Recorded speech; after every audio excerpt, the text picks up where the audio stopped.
is my driveway. You see that? Right here. Mine. You don't stomp up here without a word. Sir, I said step back. You're interfering. Move away. Interfering with what? You don't even know why you're here. You came with attitude. That's Keep it. talking like that. You're going to find yourself in Nah, cuffs. you the one climbing all over my property, raising your voice. I'm standing right here. Now, He is so consumed by his own power trip, so blinded by the adrenaline of the bully, that he misses the most important detail in the driveway. High above the garage door, a hidden lens reflects the sunset. A military-grade 4K security camera. It captures every pixel, the aggression, the racial slurs, the unprovoked violence, and it is silently recording the death of Officer Vickers' career in high definition. Every frame is a lawsuit, every second is a prison sentence, and Vickers just signed his confession. The baton arcs through the golden light, a blur of violence aimed at Julian's neck. It never lands. Julian moves. He doesn't panic. He executes. His left hand shoots up, catching Vickers' wrist in a vice grip of hardened steel. The momentum stops instantly. You can hear the tendons strain. Julian steps in, invading the officer's center of gravity. A sharp tactical twist. A sickening pop.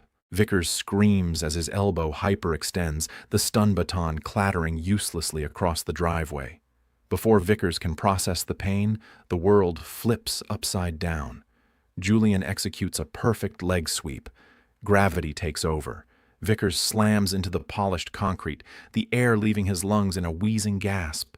Julian is on him instantly, knee to the spine. He rips the handcuffs from Vickers' own belt. Click, click. The predator is now the prisoner. "You're dead!" Vickers spits into the pavement, struggling against the weight of a man who has subdued insurgents twice his size. Assault on an officer. You're going away for life, boy. But then the atmosphere changes. The sound of heavy engines floods the driveway. Not sirens. The deep, guttural roar of government-issued V8s. Two black Chevrolet Suburbans box in the police cruiser. Doors fly open. 4 men in suits sprint toward the garage. They don't have tasers. They have carbines. Vickers thinks they are his backup.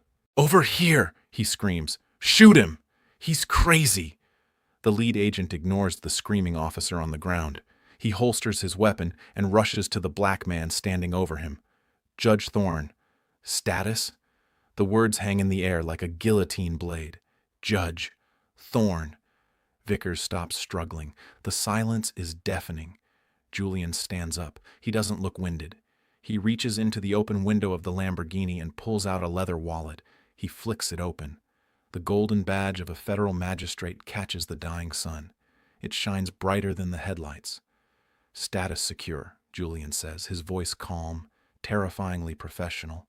He looks down at the man shaking on his driveway. "Agent, please read Officer Vickers his rights. He just assaulted a federal officer. Look at Vickers' face. Watch the transformation.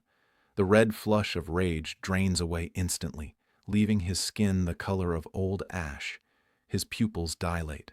His mouth opens, fish-like, as gasping for air that suddenly feels too thin. The sweat on his forehead isn't from the heat. It's a cold, clammy layer of absolute terror. He isn't looking at a suspect anymore. He is looking at the end of his career. He is looking at his pension evaporating. He is looking at federal prison. The realization hits him physically.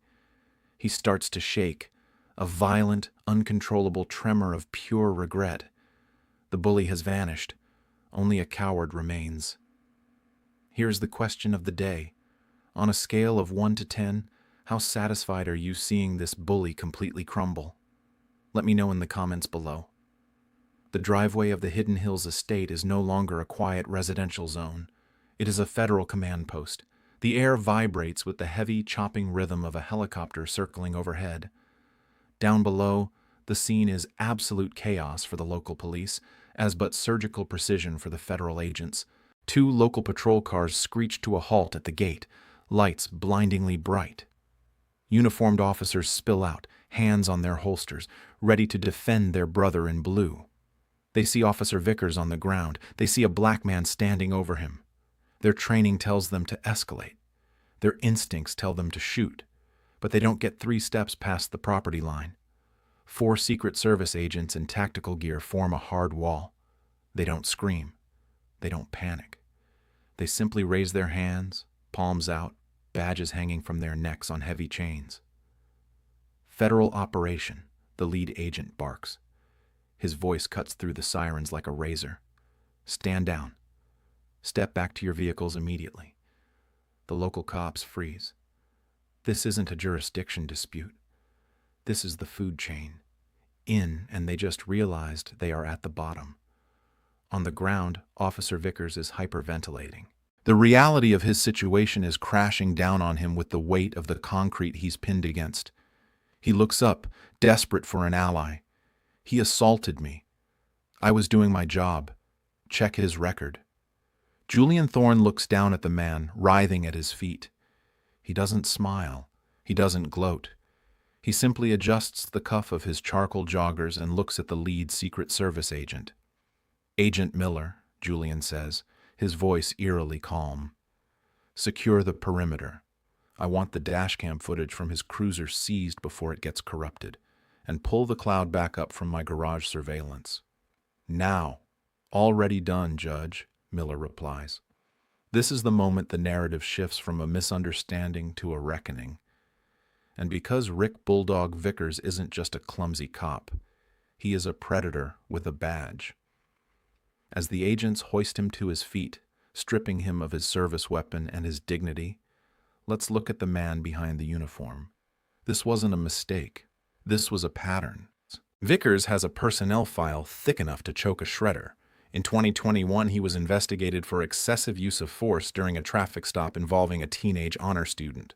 The department settled for $50,000 and sealed the records. In 2023, 3 separate complaints were filed against him for racial profiling in this exact neighborhood.